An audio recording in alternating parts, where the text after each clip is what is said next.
Buenas tardes y bienvenidos a esta nueva charla de Encuentros con la Ciencia, aquí en ámbito cultural del Corte Inglés.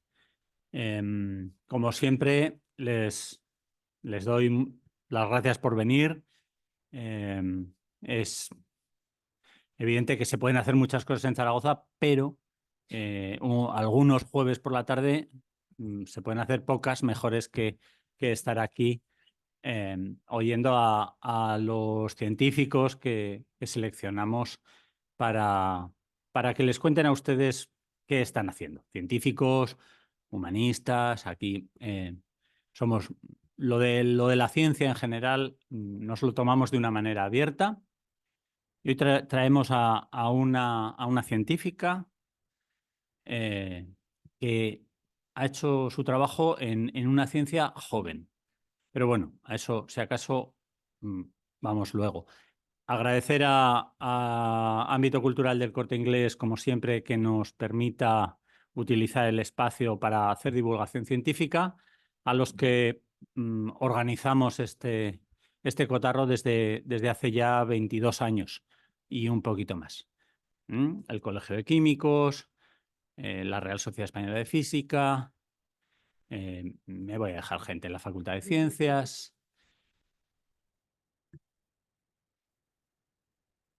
y otros.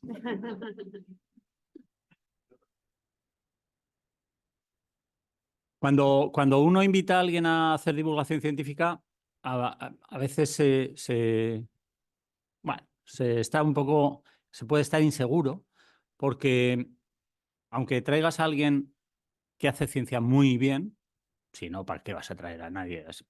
Alguien que hace ciencia muy bien, pero lo de divulgarla, lo de comunicarla no es tan sencillo.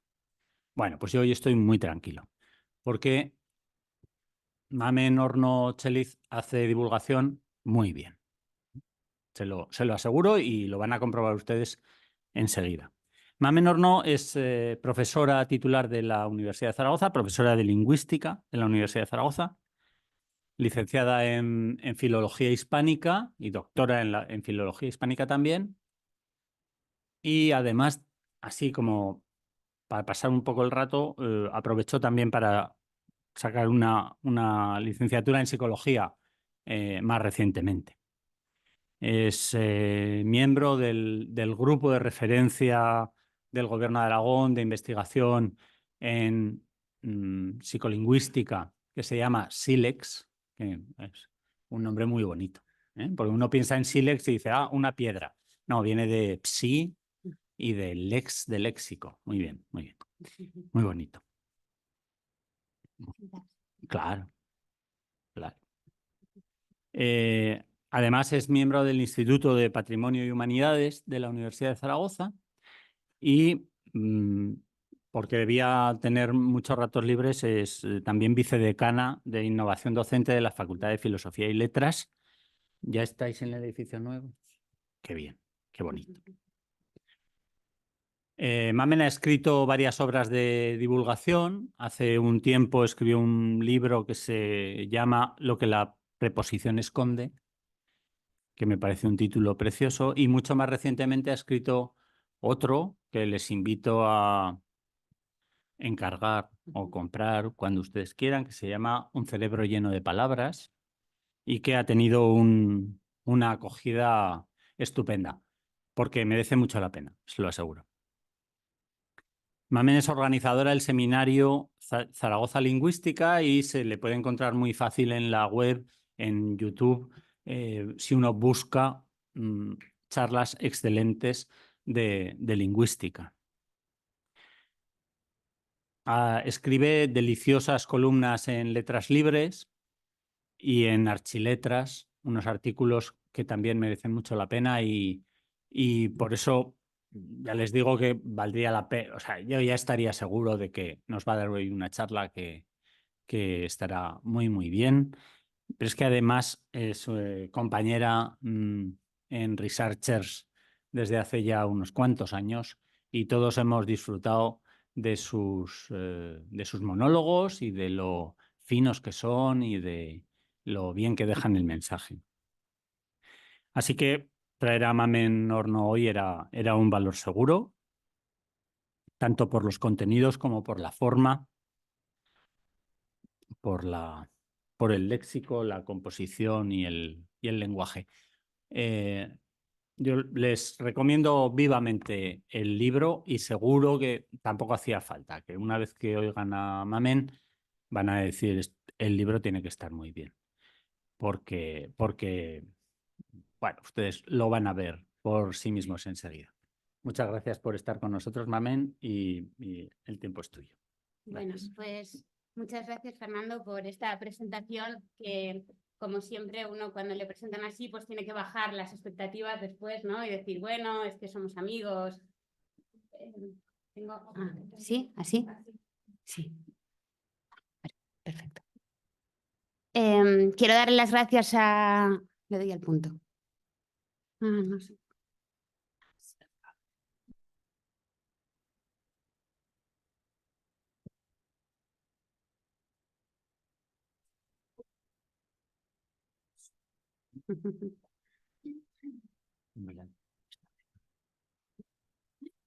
Bueno, pues vuelvo a comenzar y digo que muchas gracias, Fernando, por esta presentación y gracias también por invitarme.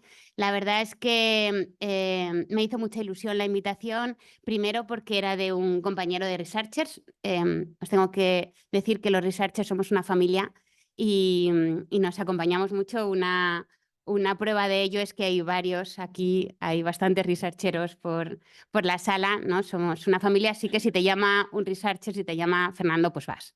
Y segundo, porque para los lingüistas, que según dicen, ¿no? Somos la más humana de las ciencias y la más científica de las humanidades, pues siempre nos gusta que nos consideren, ¿no? Nuestros compañeros de ciencias más puras, que nos consideren como colegas y que nos llamen para divulgar y para compartir. Así que le doy las gracias a Fernando, le doy las gracias también a todos los organizadores de esta sección.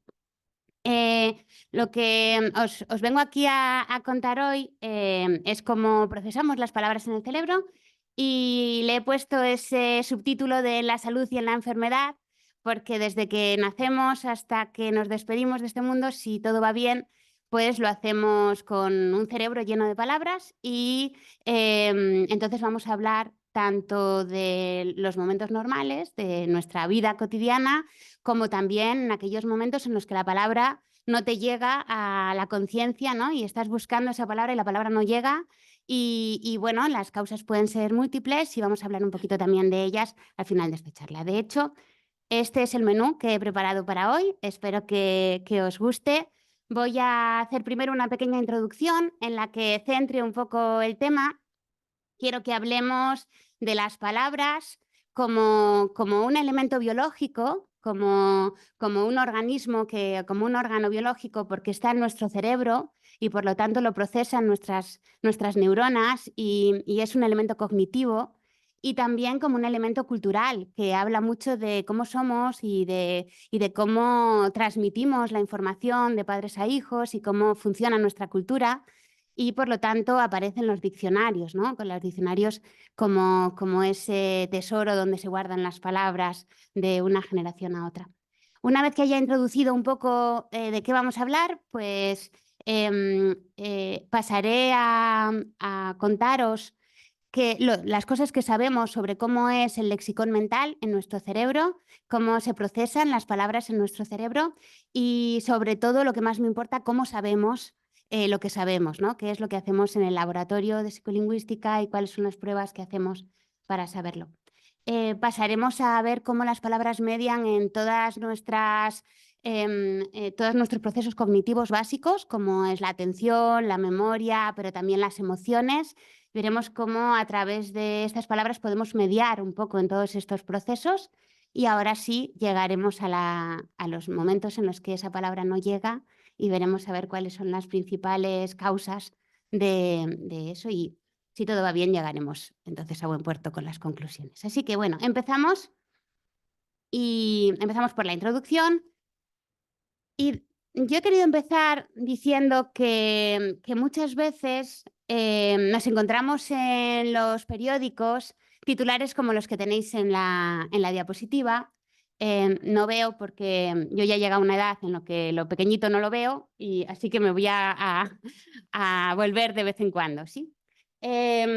Bueno, ya habéis visto que de vez en cuando hay campañas en las que la gente de repente busca apoyo, firmas incluso, ¿no? Aparecen en Twitter, aparecen en la red. Por favor, apoya esta campaña para que la Real Academia acepte tal palabra, o para que introduzcan esta otra, o para que quiten esta acepción que no nos parece bien, etcétera, ¿no? Y entonces, bueno, uno como filólogo a lo mejor debería sentirse muy contento de que por fin estamos en los titulares, ¿no? En los periódicos, y que por lo menos somos objeto de conversaciones, ¿no? Pero la verdad es que yo a todos los filólogos que conozco y sobre todo a todos los lingüistas que conozco, cuando vemos estas campañas no nos gustan demasiado, porque sospechamos que lo que hay detrás no es un espíritu filológico, de que de repente a todo el mundo, a los periodistas y a la sociedad civil les parece súper importante cómo es la calidad de nuestro diccionario y que por lo tanto quieren que los lexicógrafos funcionen cada vez mejor, sino que lo que hay detrás, más que este amor por la filología, es una idea, un mito, que viene a decir que las palabras, para que tengan carta de naturaleza, para que existan, tienen que aparecer en el diccionario de la Real. Claro, vistas así las cosas, uno se plantea dónde están las palabras, ¿no? Y quiénes son los guardianes de las palabras. Nos parece como que hay un Sanedrín, un conjunto de sabios que tienen en su poder el diccionario, ¿no? Que es el que da carta de naturaleza. ¿Qué palabra has dicho? Vamos a ver si está en el diccionario. Las personas a las que nos gustan mucho las palabras y que tenemos este bagaje cultural y que nos gusta leer, y pues muchas veces hemos reaccionado así, como el de la diapositiva, ¿no? Como dices, ¿qué palabra has dicho? No, yo creo que esa palabra no existe, ya verás. Búscala en el diccionario y ya verás que, ¿ves? No, no existe. Y entonces el pobre hablante se queda diciendo, pues para no existir, en mi casa le hemos dicho de siempre. Y a partir de ahí viene, si es que nosotros, claro, el nivel cultural que tenemos nosotros, más vale que tenga cuidado de con quién hablo, etcétera.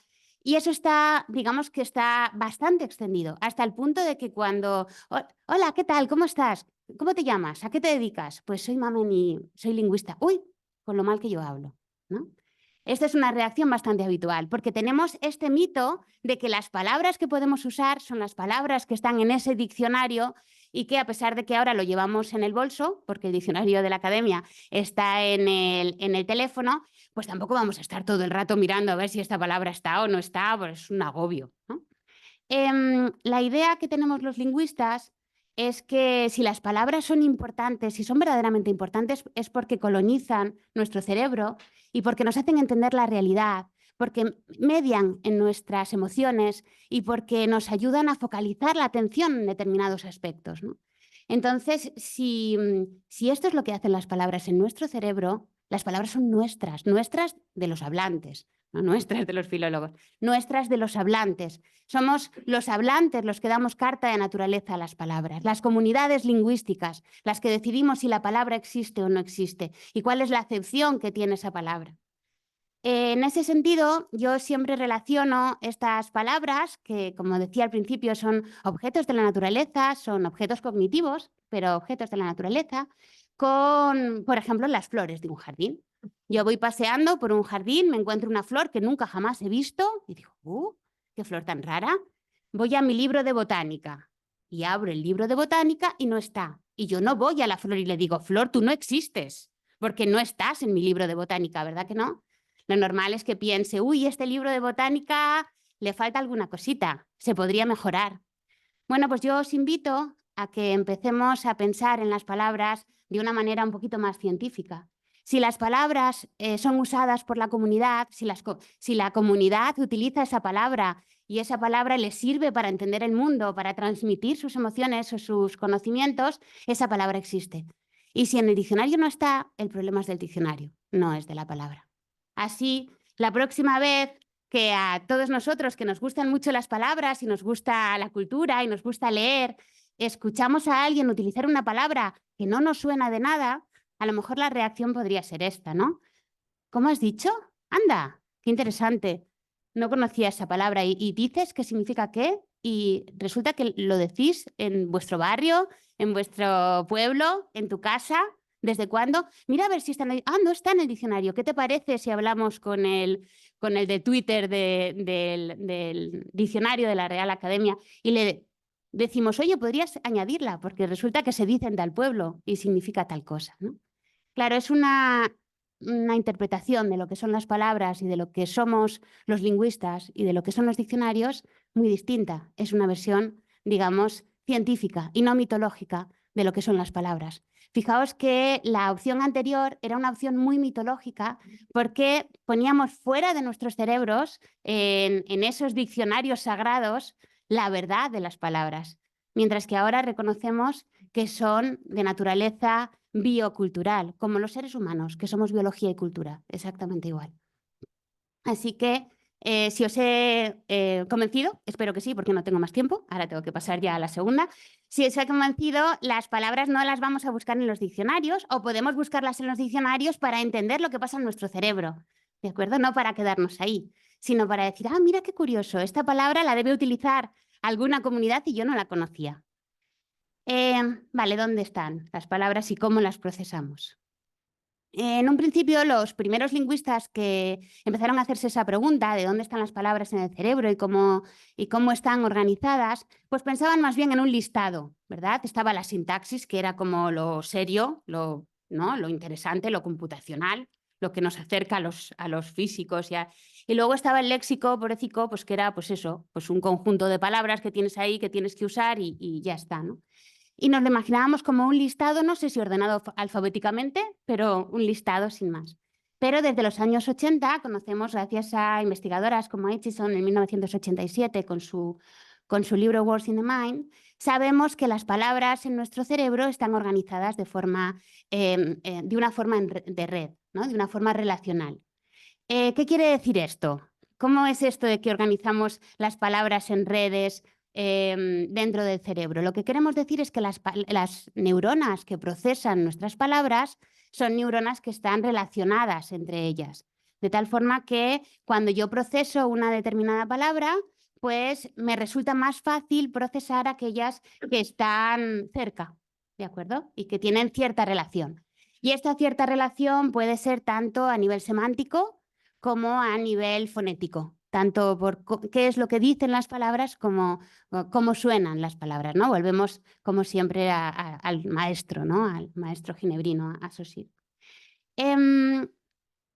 Desde una postura, bueno, simplemente descriptiva, esto de que las palabras se relacionan entre sí y forman redes, lo podemos ver muy claramente cuando tenemos una palabra en la punta de la lengua. Y en ese momento que no nos sale la palabra que nosotros queremos, de repente van saliendo palabras que tienen mucha relación con la nuestra, ¿no? Y pueden ser palabras que comienzan por la misma sílaba o palabras que quieren decir casi lo mismo, pero no era eso, era otra cosa, algo parecido, pero no. Y ahí podemos tener una intuición de que las palabras están relacionadas, porque no nos viene cualquier palabra, nos vienen palabras que realmente sí tienen que ver, ¿no? Tiene la misma estructura tonal, tiene el mismo número de sílabas, empiezan por el mismo sonido, algo tienen que, aunque no encontramos la nuestra, hasta que la encontramos, y esa sensación de, ¡Buah! Ya está, lo he encontrado o me lo ha dicho alguien, ¿no? Hasta que lo encontramos nos han venido todas las palabras relacionadas. Vamos a hacer un pequeño juego, si me dejáis, un pequeño experimento. Y os voy a pedir que contéis cuántos animales sois capaces de decir en 20 segundos. Como no me he traído el móvil, que yo pensaba tener el móvil y hacer 20 segundos, ¿sí? Ah, mira, tengo ayudante. Pues mi amigo Fernando, cuando nos digas y Preparados, listos, ya. empezamos a pensar todos los animales que somos capaces de decir hasta que nos diga Fernando que se acabó.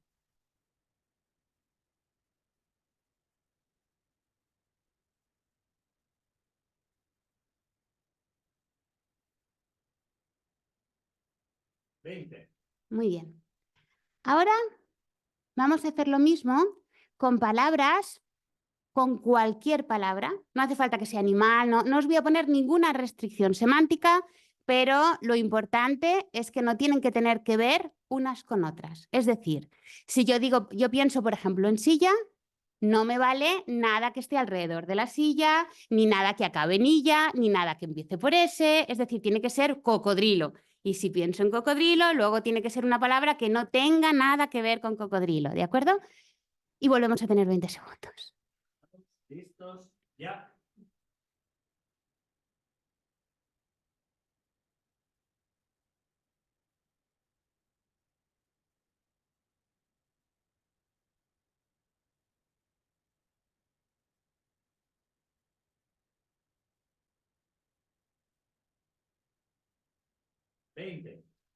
Bien, creo que estaréis de acuerdo conmigo en que es mucho más fácil pensar en animales, sobre todo si uno ha hecho un truquito, ¿no? Y ha dicho, venga, animales del campo. Y empiezas, pa. Ahora, mosca, mosquito, abeja, abejorro, ¿no? Entonces es súper rápido, ¿no? Y tienes ahí todos los animales. Y en cambio, si tienes que pensar en cualquier tipo de palabra, que son infinitas, que tienes todas las posibilidades a tu alcance, quiero decir, animales sabes menos que palabras. Y sin embargo, si tienes que decidir la siguiente palabra que no tenga nada que ver con la anterior, algunos han dicho que es como buscar en cajones distintos, ¿no? Vale, en este cajón ya no puedo mirar, tengo que mirar en el otro cajón y es mucho más complejo. Es otra forma intuitiva de ver que las palabras están relacionadas y que realmente cuando yo tengo una palabra, las palabras que se relacionan con ella acceden a mi consciente con mucha más facilidad. Hemos hecho el juego con animales, podríamos haber hecho el juego con palabras que tengan relación con tu infancia, palabras que empiezan con P. Cualquiera de estas consignas sería mucho más fácil que palabras que no estén relacionadas unas con otras. Os voy a pedir un último juego, ahora ya no hace falta que sean 20 segundos, pero quiero que penséis qué palabras relacionaríais inmediatamente con la palabra luna.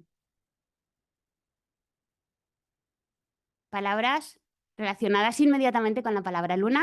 ¿Todo el mundo las tiene en la cabeza? Bien. He dicho la palabra luna porque es un ejercicio que hicimos el otro día en la radio, Natalia, que está por ahí, Andrea y yo, dos compañeras de trabajo y yo que fuimos a la radio a hablar de todo esto, hicimos precisamente este experimento. Yo les dije luna y ellas tenían que decir qué palabras habían pensado. Y salió cosas como amor, porque resulta que en nuestra tradición cultural la luna llena, sobre todo, se relaciona mucho con las parejas, ¿no? Con las declaraciones de amor. Una declaración de amor a pleno sol del día, pues no es igual. Entonces la luna y el amor, pues parece que algo tienen, no sé qué, pero algo tienen. También Andrea dijo vidrio, que fue como, perdona, vidrio, porque se está sacando el carnet de conducir y entonces ella se acuerda de la luna del coche, ¿no? Es de lo que se está acordando. También dijeron llena, porque luna llena, luna menguante, luna... Y también dijeron cuna, porque al fin y al cabo luna y cuna pues riman, ¿no? Y si tienes que hacer una poesía o algo, pues la luna duerme en la cuna. Muy bien. Bueno, pues esto lo podemos relacionar con este tipo de cosas, ¿no? Las palabras en mi cerebro se relacionan en ocasiones con lo que hemos denominado asociaciones libres, pero que no son libres en absoluto, porque tienen que ver con la vida de las personas y también con la transmisión cultural. Y ahí es donde yo relaciono luna con amor, ¿no? Todo lo que yo he vivido a lo largo de toda mi vida que se relaciona con la luna, pues yo lo tengo ahí. Cuando yo pienso en luna, ¡pum!, me viene el recuerdo de todas esas cosas. También hay relaciones léxicas, está la sinonimia, la antonimia, la meronimia, la hiponimia, es decir, todas las relaciones que se establecen semánticamente van a ser origen de relación léxica. También las colocaciones, es decir, qué palabras suelen ir juntas en los enunciados, ¿no?, como luna llena, o también las relaciones fonéticas. Y todo eso se produce a la vez, es decir, el lexicón en mi cerebro se procesa a través de relaciones múltiples. Y estas relaciones múltiples van formando lo que denominamos mundos pequeños o clústeres, donde cada unidad está relacionada con las demás, a veces con todas las demás y a veces con muchas de las demás, a través de distintos tipos de relaciones. Bueno, hasta aquí, no sé si os he convencido o no, pero hasta aquí solo he hablado de intuiciones. Y vale que estamos en el edificio de Filosofía y Letras, pero somos científicos. Luego, ¿qué pasa en el laboratorio? Aparte de esa intuición, de ese lo tengo en la punta de la lengua y entonces lo recuerdo, y aparte de eso, ¿qué hacemos en el laboratorio para asegurarnos de que realmente las relaciones léxicas están ahí? Una de las tareas que más utilizamos en el laboratorio de psicolingüística es la tarea de decisión léxica, entre otras cosas porque es muy barata. Y a nosotros las pruebas que son muy baratas y que son muy eficientes, pues nos vienen muy bien. Las tareas de decisión léxica consisten en que a los sujetos les hacemos ver en una pantalla de ordenador una serie de grafías y tienen que decidir si esas grafías forman una palabra en su lengua materna o no. Bueno, puede ser también en una segunda lengua, pero nosotros trabajamos sobre todo con lengua materna. Si deciden que sí, que gato es una palabra de su lengua materna, pues pulsan un botón, y si deciden que no, pulsan otro botón. Y además lo hacemos para que derecha e izquierda esté controlado, ¿no?, la mitad con la derecha, la otra mitad con la izquierda, etcétera, para que no sea ese el motivo. Y nosotros lo que vamos a medir después son los tiempos de reacción. ¿Cuánto le cuesta a la gente decidir que una palabra es una palabra de su lengua? Os tengo que reconocer que luego nosotros en nuestra investigación no vamos a tocar nunca las pseudopalabras. Las pseudopalabras están ahí para jugar. Pero nosotros lo que vamos a hacer es comparar unas palabras con otras, porque la idea es que las que tienen menores tiempos de reacción van a estar más accesibles por alguna razón a nuestra conciencia. Es decir, podemos medir cuán accesible es una palabra al lexicón contando los tiempos de reacción de los sujetos. Si os apetece jugar a esto, nosotros tenemos experimentos bastante habitualmente y son indoloros, como veis. Así que si os apetece, en nuestra página web del SILEX aparecen de vez en cuando convocatorias. Bien.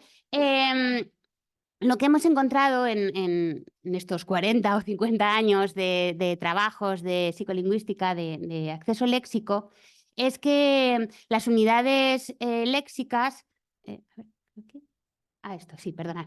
Es que las unidades léxicas acceden a nuestra conciencia de una manera más repentina, más rápidamente, si previamente hemos visto una palabra que estaba relacionada con ella. Este es el efecto que conocemos como priming y que no solo afecta al léxico, afecta a cualquier otro estímulo al que vayamos a tener acceso, y que lo que nos dice es que si una palabra, en este caso, es procesada, pues todas las que están relacionadas con ella están ahí como en la bandeja de salida. Y entonces, en el momento en que la llamas, ¡boom!, aparece rápidamente. Así que si previamente a gato hemos procesado perro, lo de procesar gato va a ser rapidísimo. Si antes de gato hemos procesado apendicitis, pues a lo mejor nos cuesta un poco más. Pero más allá de este efecto de priming, hemos encontrado que las unidades léxicas que tienen más relaciones, es decir, que son más nucleares, que se relacionan con más palabras, en términos generales se accede a ellas de manera más rápida que las palabras que tienen menos relaciones. La palabra apendicitis, que pobrecita se relaciona con muy poquicos, no accedemos a ella con tanta celeridad como una palabra como gato, que tiene muchísimas relaciones. Además de estas variables, hay otras muchísimas que que hemos encontrado en laboratorio, como por ejemplo la frecuencia, ¿no? Las palabras más frecuentes a las que tenemos acceso más habitualmente acceden a nuestra consciencia con más rapidez, pero también las palabras polisémicas, por ahí está Natalia, que hizo la tesis sobre esto. Las palabras polisémicas también acceden antes. Las palabras más imaginables, es decir, aquellas que están relacionadas con un objeto que yo puedo imaginar, pues gato es más fácil que amor, por ejemplo. Las palabras más cortitas, etc. ¿Cómo sabemos esto? Pues porque es un trabajo muy concienzudo, porque cogemos palabras que son exactamente iguales en todas las variables menos en una. Y miramos a ver si esa variable hace que estadísticamente la gente la recupere con mayor rapidez que las otras, ¿no? Entonces así hacemos todas las variables iguales, pero unas son muy frecuentes y otras son poco frecuentes y vemos que la frecuencia tiene valor y así variable con variable. Y a partir de estos estudios hemos llegado a un corazón del lexicón, que son las palabras más accesibles, a las que llegamos de manera más rápida en las tareas de decisión léxica y que tienen estas características. Suelen ser más frecuentes en uso, hemos visto antes que la frecuencia era importante, se aprenden muy pronto, antes de los 7 años normalmente, son muy concretas, es decir, puedo imaginar el objeto referencial al que se refieren. Tienen relación con la percepción, de hecho, por eso son tan imaginables, ¿no? Porque se perciben bien. Tienen significados vagos, palabras como cosa, por ejemplo, que me sirve un poco para todo, pertenecen a este subconjunto. Son más cortas fonológicamente, tienden a ser polisémicas, lo hemos dicho antes, son más emocionales, las palabras más emocionales las encontramos antes que las palabras que nos dejan más fríos y tienen más relaciones léxicas, como hemos visto antes. Estas palabras van a ser muy importantes porque van a ser las primeras que aprendamos y las últimas que olvidemos. Por lo tanto, es el corazón de nuestro lexicón. Serán las primeras que enseñemos también a los aprendientes de segundas lenguas, si lo hacemos bien, ¿de acuerdo? Porque digamos que si uno conoce estas palabras, se puede desenvolver en una relación cotidiana, ¿no? Luego, ahí tenemos luego hablaremos más de estas palabras. Bien, otra pregunta que nos hacemos, en este caso los que se hacen los neurolingüistas, es ¿dónde están las palabras? O de otra manera, ¿cuáles son las neuronas que procesan las palabras que leemos, que escribimos, que oímos o que pronunciamos? Y para saberlo, claro, hasta principios del siglo XXI, pues uno tendría que basarse en personas que tenían problemas con determinadas palabras, desesperarse a que muriera, lo siento, hacer la autopsia y mirar a ver si ahí había algo, ¿no? Y claro, pues el procedimiento pues no era ni muy rápido, afortunadamente para las personas, ni tampoco muy eficiente, porque seguramente habrían pasado muchas más cosas y esto de causa-efecto, ¿verdad? Pues era complicado. Con las técnicas de neuroimagen hemos avanzado una barbaridad, porque gracias a las técnicas de neuroimagen podemos observar en la pantalla del ordenador qué neuronas están activas en el momento en que se están, por ejemplo, elicitando animales, ¿no? Dices, dime todos los animales que recuerdes o algo así, y vemos cuáles son las neuronas que están activas. Os tengo que confesar que cuando comenzaron las técnicas de neuroimagen, que yo ya daba clase en la universidad, no voy a decir mi edad, pero yo ya estaba dando clase, yo dije, ya está. Ahora lo único que tenemos que hacer es conseguir dinero, una técnica de neuroimagen y ya está todo. O sea, ya ni lingüistas ni nada, ya con la técnica de neuroimagen ya está. Pero luego, claro, pues te frustras y te das cuenta de que no es así, porque cuando la persona está elicitando animales, pues a la vez está pensando, he tendido la lavadora esta mañana, pues me parece que me pica un poco el codo y esto va a ser muy lento, o va a ser muy costoso, o pues el niño me ha dicho ¿qué me ha dicho el niño esta mañana? Bueno, total que las neuronas que estamos viendo activas pueden ser las neuronas de los animales o vete tú a saber, ¿no? Si es la del picor de brazo o la de la lavadora. Entonces, digamos que, como siempre en ciencia, nosotros no actuamos por las neuronas que se activan, sino por las que no se activan. Hay un proyecto muy bonito en el que todas las imágenes de estas técnicas de neuroimagen se comparten, por lo tanto tenemos muchísimos datos y a partir de todos esos datos, lo importante son las neuronas que no se encienden cuando estoy procesando determinadas palabras, por ejemplo, y entonces ahí podemos saber al final cuál puede ser la zona que está procesando estas palabras. Por lo tanto, como veis, la técnica está bien, pero es indirecta y costosa y bueno, y no es la panacea en absoluto. Pero en cualquier caso, lo que se ha encontrado es muy interesante porque parece que las palabras son procesadas por las neuronas que se utilizan efectivamente para vivir. Os voy a poner un ejemplo. Si estamos procesando verbos de movimiento, las neuronas que se van a activar, las neuronas que van a procesar esos verbos de movimiento son las neuronas motoras, las neuronas que utilizamos efectivamente para movernos nosotros, ¿no? Si estamos procesando objetos, sustantivos prototípicos de objetos concretos, etcétera, pues la zona que se va a activar va a ser mucho más la zona occipital, ¿no? Que tiene que ver con la visión, etcétera. Es decir, de alguna manera, la percepción que tenemos los lingüistas ahora es que procesar palabras es una especie de simulación de vida, es como tener un videojuego en el cerebro, porque vamos a utilizar las mismas neuronas que utilizamos para vivir, las vamos a utilizar para leer la novela en la que al protagonista le pasan cosas, pero en realidad te están pasando también a ti, porque tus neuronas están actuando como si realmente estuvieran viviendo la historia que les cuentan.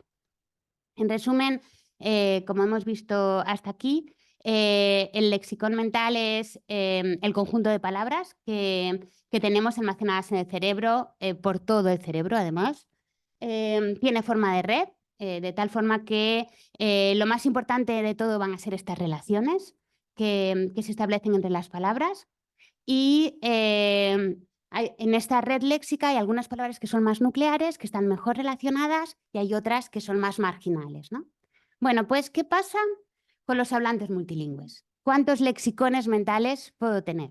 Tengo un lexicón para el español, otro para el inglés, otro para el... Bueno, pues, esa es la pregunta. En principio, la intuición lo que nos dice es que no, que tenemos un único lexicón en el que se organizan todas las palabras.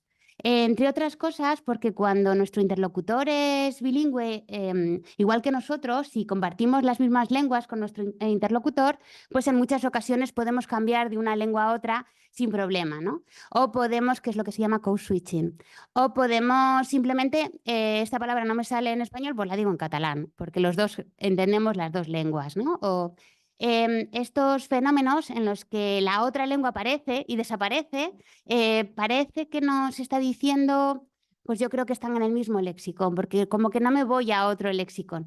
También es favorable a esta hipótesis el hecho de que hayamos visto que las palabras de mi lengua materna ocupan todo el cerebro. Y por lo tanto es difícil luego saber dónde vamos a colocar las de segundas lenguas si ya las primeras están distribuidas por todas partes, ¿no? Bueno, pero tenemos pruebas de laboratorio. Os voy a contar algunas pruebas que hay también con tareas de decisión léxica o tareas de decisión semántica.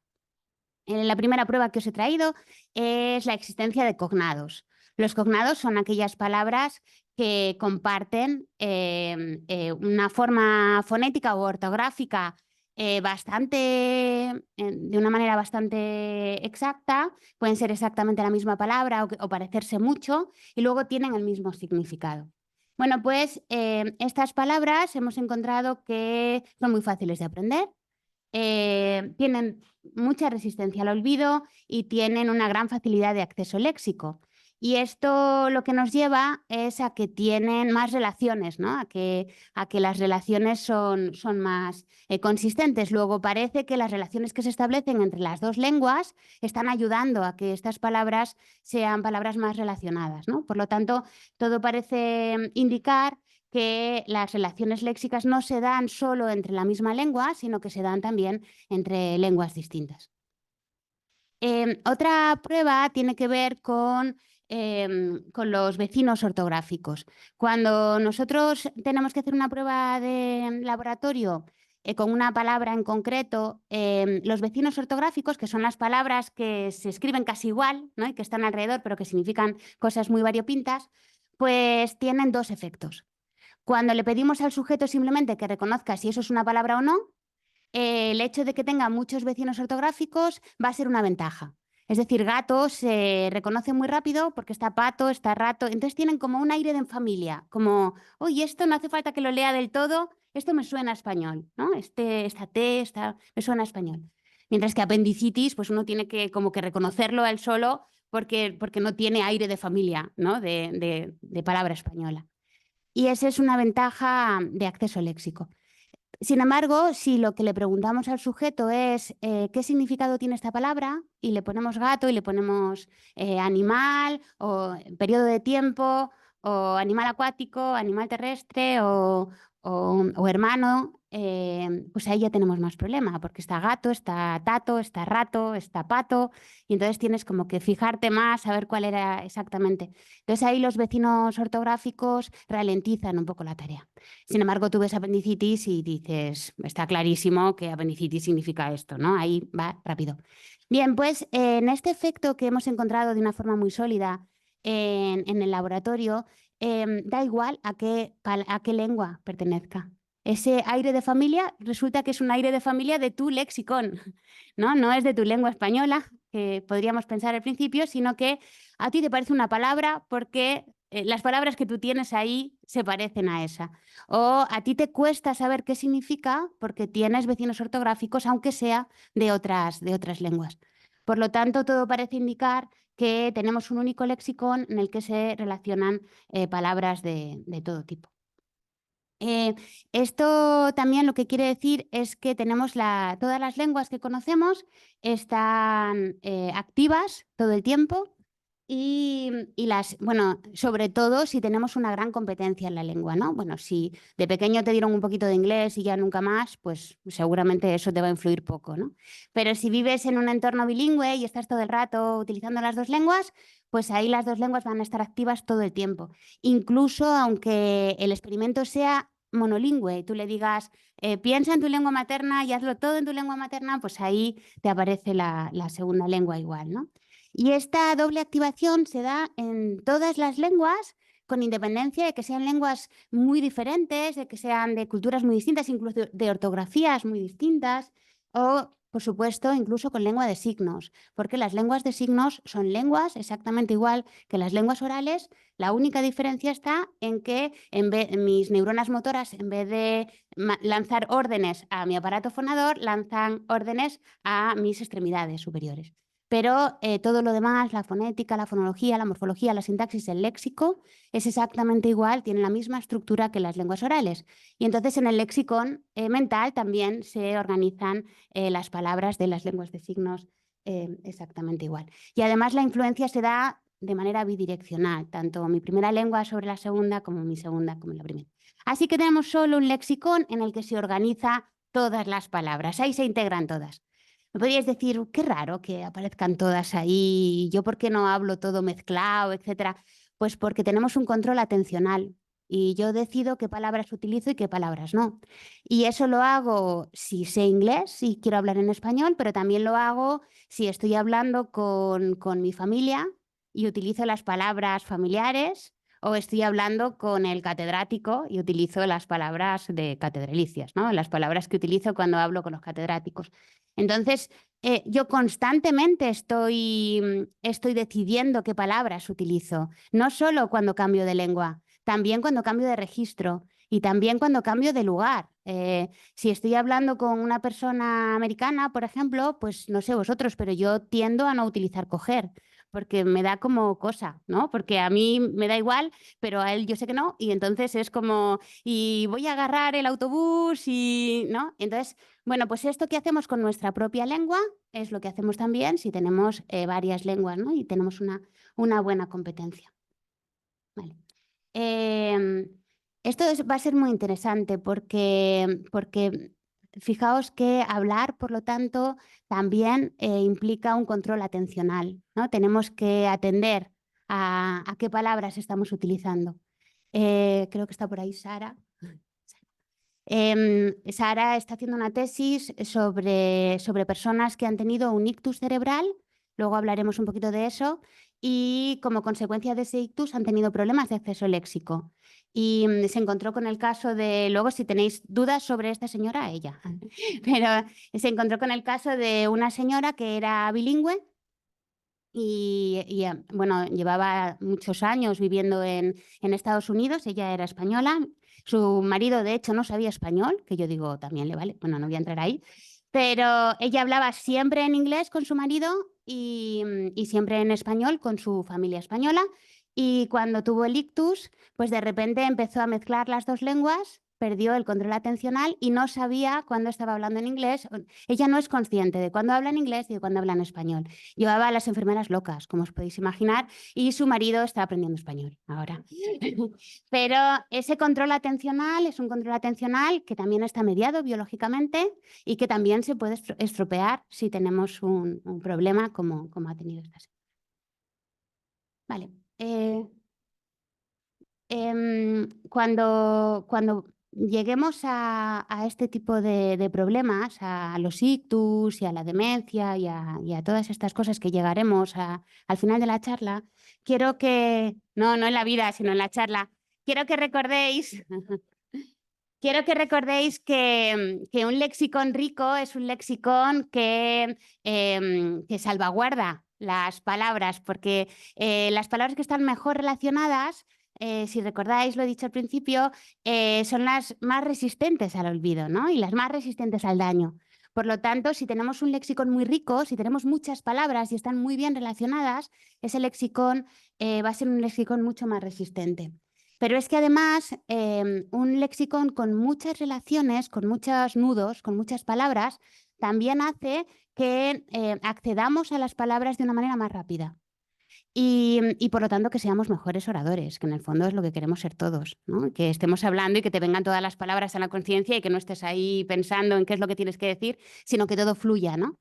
Pues cuanto más rico es tu lexicón, más rápido funciona. Es como si pusieran estaciones de tren en Teruel, pues sería mucho más fácil llegar a Valencia, ¿no? Que lo que nos pasa ahora, que tenemos que ir a Madrid y de Madrid a Valencia o Alicante o a todas estas zonas, pues si tienes muchos nodos, los caminos por los que puedes llegar a las palabras son más cortos, son más directos, tienes más posibilidades y por lo tanto eres más rápido llegando a los sitios y eres mejor orador, ¿no? Entonces, esto de acceder a mucho input, leer mucho, venir aquí a la sección del Corte Inglés a escuchar conferencias, etcétera, y aumentar nuestro lexicón siempre va a ser una buena idea.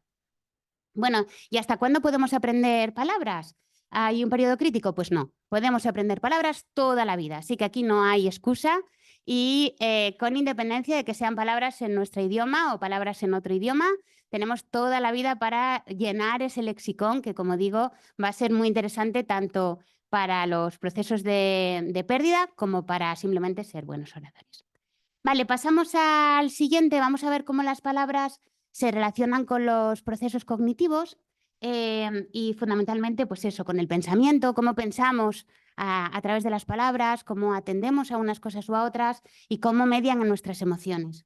Y voy a empezar con el principio, y es cuando nuestros niños están aprendiendo su lengua materna, su L1, que le decimos nosotros, y lo más interesante aquí es que los niños, cuando aprenden palabras, no solo aprenden cómo se llaman las cosas, sino que también aprenden qué cosas tienen nombre, ¿no? Y eso es muy interesante porque, como ya decía Saussure, es que los clásicos siempre han dicho todo antes que nosotros, el mundo fenomenológico que nos rodea es un mundo arbitrario, es un mundo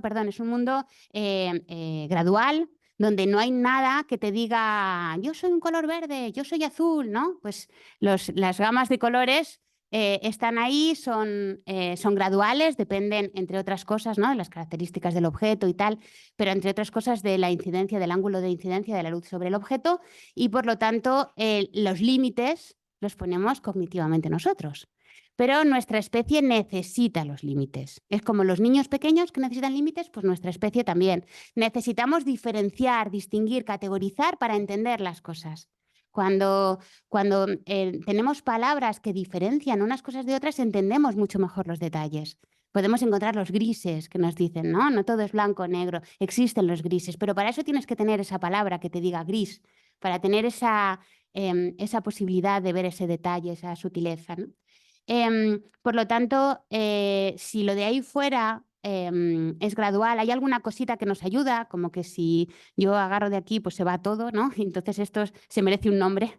Pero quitando algunas cositas como estas, que tienen que ver con la física del asunto, en otras muchas decisiones va a ser totalmente arbitrario. O sea, va a ser la cultura, va a ser la historia de las gentes, de los pueblos, de las lenguas.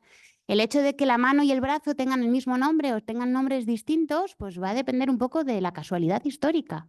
Pero el niño tiene que saber si tiene que aprender otra palabra para la mano o con la que ya ha aprendido hasta ahora ya era bastante, ¿no? Entonces, de alguna manera decimos que las lenguas maternas son como los cicerones, que le van diciendo al niño qué cosas tienen nombre y cuáles son los conceptos y por dónde tiene que ir su atención, ¿no? Y por lo tanto, si nosotros tuviéramos que atender a todos los estímulos que nos rodean, pues yo siempre digo en clase que nos quedaríamos como Bambi, así cuando le dan los focos del coche y se queda ahí quieto, porque son demasiados estímulos a los que tenemos que atender, ¿no? Entonces, lo más importante para nuestra cognición es saber atender, inhibir y focalizar nuestra atención en determinadas cosas. Y precisamente el léxico lo que nos ayuda es a eso, ¿no? A que nos fijemos en determinadas cosas y no nos fijemos en otras. Y la lengua materna nos sirve para esto. Y entonces, este es un artículo que a mí me gusta mucho del encanto de las palabras intraducibles, ¿no? Porque hay palabras como sobremesa, que es preciosa, que no se puede traducir a otras lenguas más que haciendo una paráfrasis, ¿no? Pero no hay una palabra como la de sobremesa. Y qué bonita es la sobremesa. ¿Y cuánto dice de nosotros como cultura, como pueblo, el tener una palabra como sobremesa? Y también me pregunto si mis hijos entienden la palabra sobremesa. No lo sé, no lo sé. Porque ahora en el mundo de la prisa, a lo mejor sobremesa ya no es una palabra que estemos usando tanto, ¿no? Y bueno, reivindico la palabra sobremesa y reivindico las sobremesas. Y también reivindico otra actividad que hacemos mientras algunos hacen sobremesa, otros dormimos la siesta. Y siesta también es una palabra intraducible, es una palabra muy de nuestra cultura y de nuestra lengua, ¿no? Bueno, pues estas palabras que nos focalizan la atención, que nos explican un poco cómo es el mundo, son palabras de nuestra cultura, de nuestros ancestros, ¿no? de nuestra forma de entender la vida. Y esto lo han sabido entender muy bien los lingüistas de la gramática cognitiva. Y, por ejemplo, una cosa que suelen decir ellos bastante es que los verbos de movimiento en español y en inglés se fijan o lexicalizan características distintas del movimiento. Los verbos en español tienden a lexicalizar a dónde vas, ¿no? Subir, bajar, entrar, salir, ¿no? Al final voy a estar arriba, voy a estar abajo, voy a estar dentro, voy a estar fuera, ¿no? Pero no se fijan mucho, no suelen lexicalizar mucho la manera, ¿no? Que tú quieres ir cojeando o corriendo, o pues ya es cosa tuya. Entonces, subes corriendo o bajas cojeando, pero está fuera del verbo, ¿no? Mientras que los que sabemos un poquito de inglés, sabemos que en inglés es al revés. En los verbos lo que lexicalizan normalmente es la manera y si vas arriba, abajo, tal, dentro o fuera, pues ya lo dices después, ¿no? Entonces es run into y nosotros entrar corriendo, ¿no? Bueno, pues esto de que los angloparlantes para hablar, para describir un movimiento, tengan que fijarse en la manera de moverse, porque luego van a tener que elegir qué verbo utilizan y tienen que elegir si cogen el verbo correr o el verbo cojear o el verbo lo que sea para decir que ha subido o que ha bajado, hace que los angloparlantes en general se fijen más en la manera de moverse. Y entonces, si por ejemplo estamos en un juicio y el sospechoso sabemos que cojea, pues chico, un testigo angloparlante es muchísimo mejor que un testigo hispanoparlante, porque nosotros no solemos fijar tanto, ¿no? en si la gente cojea o no cojea. En ese sentido, las palabras también nos ayudan a focalizar la atención. Focalizamos la atención en aquello que vamos a utilizar luego, los rasgos que vamos a utilizar luego para elegir las palabras que vamos a usar. Vamos a pasar ahora, hemos visto cómo se relacionan las palabras con la cognición, no sé cómo voy de tiempo, yo voy a lo mío. Vamos a pasar ahora a cómo median las palabras con las emociones. Y bueno, yo he partido de una teoría de la racional emotiva conductual de Albert Ellis, que es un psicólogo, que lo que dice es que las emociones están mediadas por determinadas palabras que utilizamos, ¿no? Y porque las palabras mediatizan los pensamientos y los pensamientos ya sabemos que mediatizan nuestras emociones. Eso ya lo decían los estoicos, ¿no? Lo importante no es lo que te pasa, sino lo que te cuentas tú que te pasa. Bueno, pues a partir de ahí, a partir del estoicismo, Albert Ellis se dio cuenta de que determinadas palabras, como nunca, nunca lo voy a conseguir. Todos me odian. Nadie, amar, odiar, este tipo de palabras que son absolutas, subían el cortisol de la gente, ¿no? Y les hacían tener una ansiedad muchísimo mayor, ¿no? Mientras que si en vez de decir todos me odian es pues a la mayoría no le caigo bien, pero siempre hay alguno que todavía me quiere un poco, ¿no? Pues como que la ansiedad baja bastante, ¿no? En ese sentido, la psicología está ya reconociendo cómo las palabras tienen un efecto biológico, físico, sobre nuestro bienestar mental, sobre nuestra salud mental. Si esto lo relacionamos un poquito más con la lingüística teórica, la reflexión a la que llego yo es que no son las palabras absolutas, esas palabras que Albert Ellis tenía como en una lista, ¿no? Tenía ahí su lista de palabras absolutas, las sacaba, ¿no? Y te decía, cuando hacías formación con él, pues te decía, mira, estas son las palabras que tienes que intentar que tus clientes no usen, y era una lista de palabras. Pero si sabes un poquito más cómo funciona el lenguaje, en realidad yo creo que lo que está ocurriendo es que muchas veces utilizamos escalas y esas escalas tienen puntos de principio y de final, ¿no? Entonces, cualquier cosa que hagas con una escala vas a tener los puntos intermedios y vas a tener los extremos. Así no hace falta que aparezcan las palabras absolutas en la lista de Ellis, podemos olvidarnos de la lista de Ellis y decir que cualquier elemento que sea extremo en una escala, cualquier superlativo, el verbo odiar, por ejemplo, pues está en una escala, ¿no? de afecciones con otro y está en el extremo también.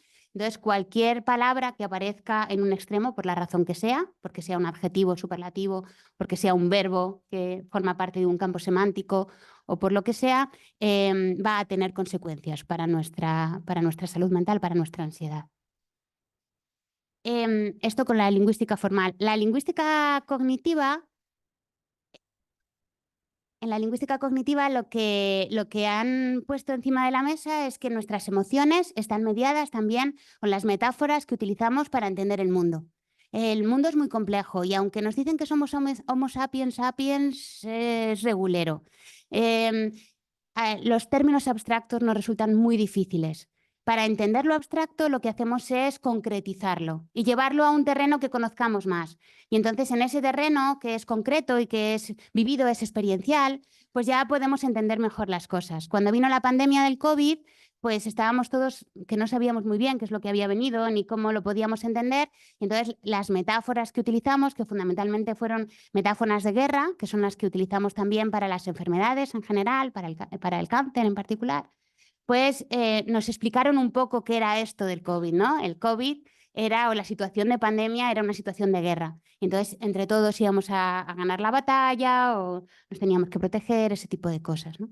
Entonces, es verdad que dependiendo de las metáforas que utilicemos, nuestra salud mental puede verse ofendida, atacada, ¿no? Porque algunos compañeros de lingüística cognitiva hicieron este hashtag de Reframe COVID diciendo que, bueno, que está bien hablar de la guerra, pero que eso podía llevar a problemas de salud mental, de que la gente se sintiera como que no tenía suficientes estrategias como para superar esto, etcétera, y que se podía combinar. No es que fuéramos a quitar esta metáfora, pero se podía combinar con otras metáforas que fueran un poco más amables, ¿no? Como por ejemplo, pues, los deportes, ¿no? Como pues un partido de fútbol, ¿no? Donde entre todos vamos a meter gol, etcétera, y eso pues bajaba un poquito la intensidad del momento, que no nos venía mal en general bajar la intensidad, ¿no? Entonces estas metáforas también nos ayudan a entender qué es lo que sentimos. Y bueno, hemos visto los psicólogos, los lingüistas formales, los lingüistas cognitivos. También los psicolingüistas han encontrado algunas palabras que median en nuestras emociones, como son las palabras tabú o las palabrotas, ¿no? Bueno, obviamente, si alguien te dice una palabrota, pues te vas a sentir fatal y por lo tanto ahí hay una emoción pero a la vez la persona que emite esa palabrota, pues en muchas ocasiones siente un efecto analgésico. Por eso cuando nos damos con un martillo, como el señor de la diapositiva, pues no decimos miércoles, porque miércoles, por lo que sea, no tiene el mismo efecto. Y este efecto analgésico que sirve para el dolor físico sirve también para el dolor emocional, porque ya saben los neurocientíficos que las neuronas que procesan el dolor físico son las mismas que procesan el dolor emocional. Entonces, cuando alguien en quien confiabas muchísimo de repente te traiciona, pues duele, y duele con las neuronas del dolor. Y por lo tanto, tampoco sirve decir miércoles, ¿no? Hay que decir otras cosas.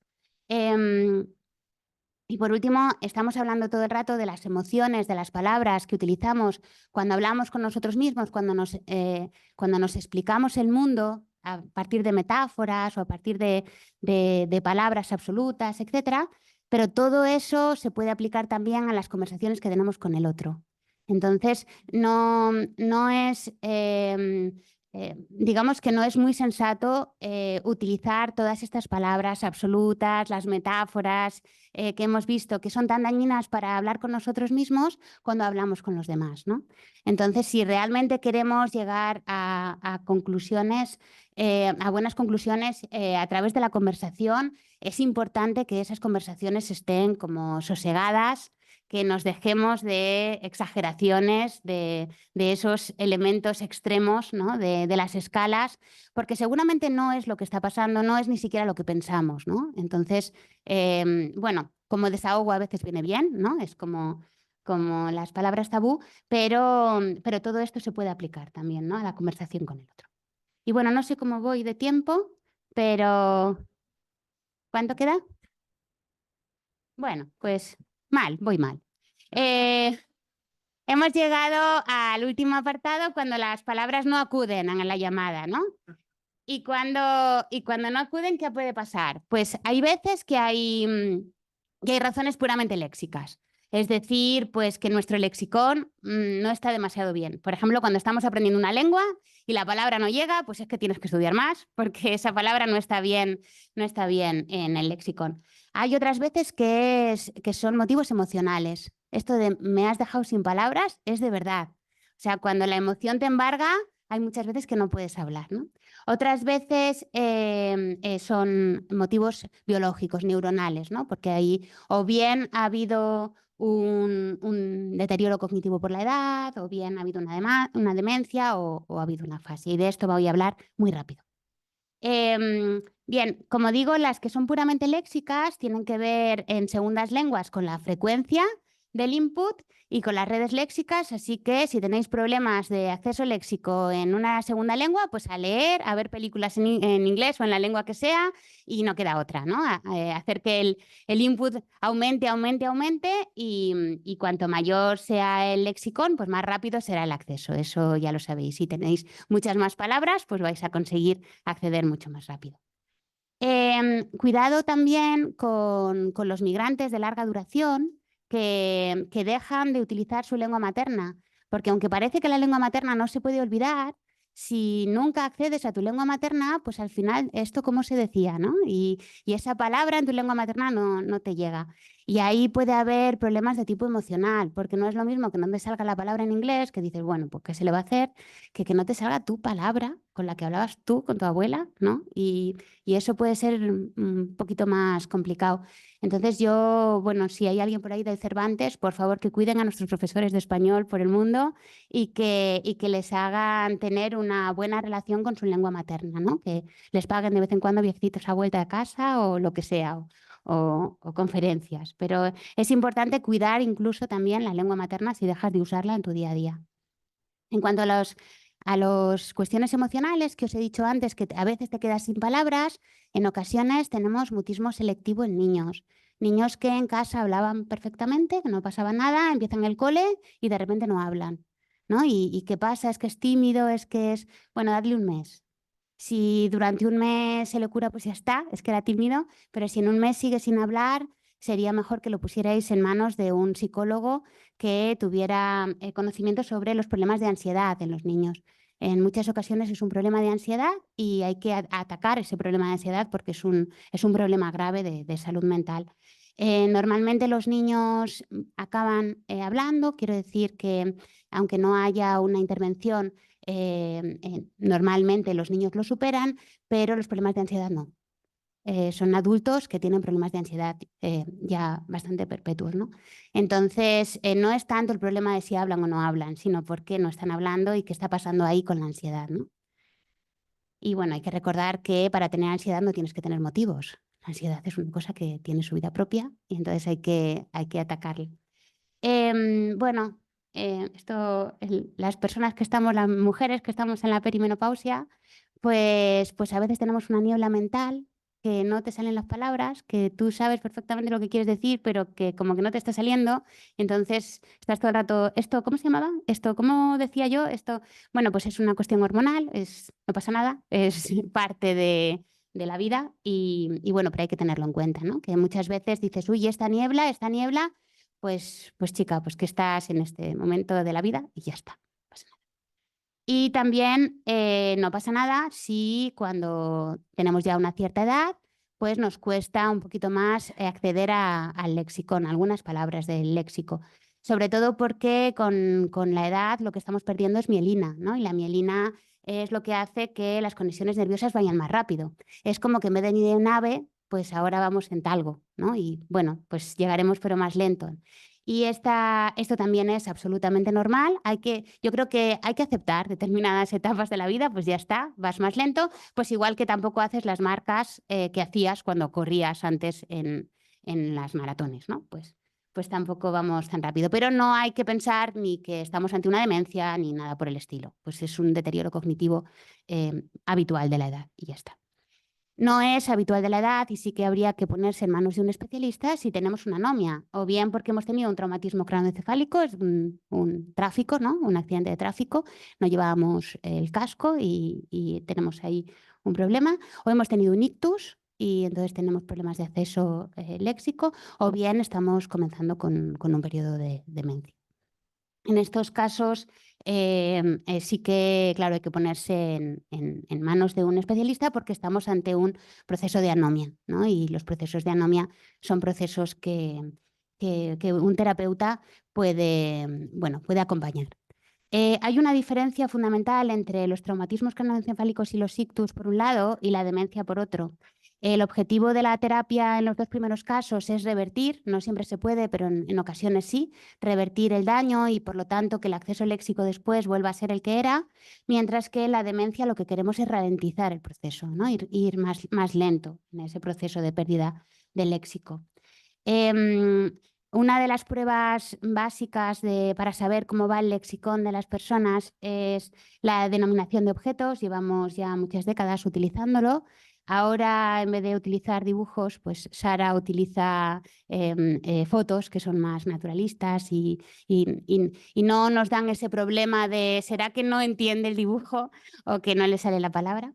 Pero lo más importante, más allá de los fallos que tienen las personas, también es el tipo de respuesta que nos dan, y esto es muy interesante, porque no es lo mismo el que no acierta, pero hace una explicación y entonces simplemente tenía un problema de acceso léxico, que el que no dice tigre pero dice león, que ahí estamos con un problema de léxico, ¿no? En el otro lado, el que no sabe lo que le estás preguntando o el que tiene ahí un negro y no puede llegar a nada, ¿no? Que entonces ahí el daño es cognitivo, ¿no? Estamos llegando al concepto, al problema del concepto.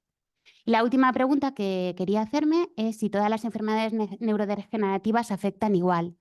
Y la verdad es que no, porque como tiene que ver con el problema concreto que tenemos en neuronal, pues va a depender de cuál es el problema que tengamos para cuál es el tipo de palabras con el que tenemos problemas. Las personas que tienen enfermedad de Alzheimer tienden a perder las palabras que han aprendido más tarde y se quedan con las palabras de su niñez. Igual, esto se podría explicar porque también recuerdan mucho mejor todo lo que les pasó de niños que comieron ayer, pero otra explicación es que las palabras que aprendieron de niños son de ese corazón que tiene muchísimas más relaciones y por lo tanto tiene mucho más protección, ¿no?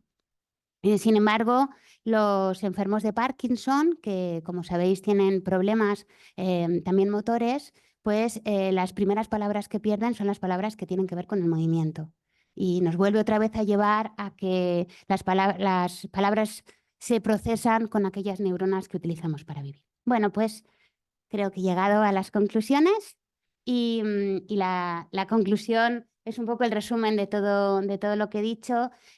Por favor, aprended muchas palabras, ir a muchas charlas, leed mucho, amad vuestro lexicón, porque tener muchas palabras nos lleva a tener un pensamiento mucho más sutil y también a ser mejores oradores. Y eso vuestros compañeros de vida pues os lo van a agradecer, ¿no? Porque tener una persona que habla fluida pues siempre es mucho mejor.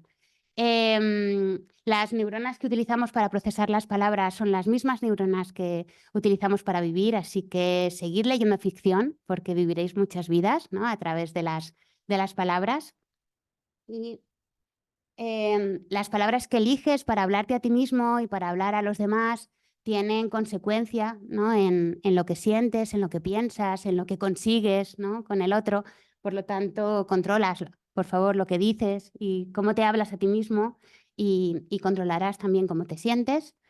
Y por último, ya os he dicho de cuanto más relacionadas están las palabras y cuantas más palabras hay, mucho mejor para la fluidez, para tal. Y os recuerdo, y con esto ya me voy a ir, que no hay una edad máxima para aprender palabras. Así que cuidad mucho de vuestro lexicón y él os cuidará a vosotros. Muchas gracias.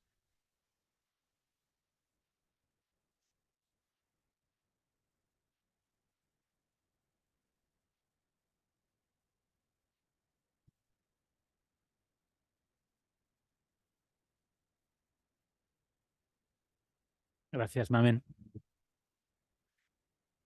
Gracias por esta charla. Ven, a que sí, a que tenía razón, ¿eh? Estaba yo muy tranquilo, con razón. Muy bien. Podemos abrir un turno de preguntas, tenemos un ratito y...